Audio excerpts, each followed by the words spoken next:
আজকে আমি একটু আলাদা রকমভাবে বানিয়ে নিয়েছি। তার জন্য দুটো ম্যাগি নিয়ে নিয়েছি।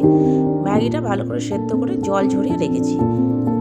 এবার একটা ডিম নিয়ে ভুজিয়া বানিয়ে নিয়েছি। এবার কড়াতে অল্প তেল দিয়ে দিচ্ছি গাজর কুচি, পেঁয়াজ কুচি, আর তার সাথে দিচ্ছি টমেটো কুচি, কড়াইশুঁটি আর কাঁচা লঙ্কা কুচি। দিয়ে একটু ভালো করে নাড়াচাড়া করে দিয়ে দিচ্ছি নুন, লঙ্কা গুঁড়ো আর হলুদ গুঁড়ো। দিয়ে ভালো করে আবার নাড়াচাড়া করে নিলাম। নিয়ে দিয়ে দিয়েছি ডিম ভুজিয়া। ডিম ভুজিয়া দিয়ে ওটা ভালো করে মিক্সড করে অল্প জল দিয়ে ঢাকা দিয়ে দিলাম। এবার একটু সেদ্ধ মতো হয়ে গেলে ওর সাথে ওই জল ঝরিয়ে রাখা ম্যাগি দিয়ে দিচ্ছি দুটো ম্যাগি মশলা। ম্যাগি আর সমস্ত সবজি ভালো করে মিশিয়ে নিলাম। নিয়ে ভালো করে একটু নাড়াচাড়া করে নিলেই রেডি হয়ে যাবে মনের মতো একটা টিফিন, যেটা একবার খেলে প্রত্যেক দিনই খেতে ইচ্ছা করবে।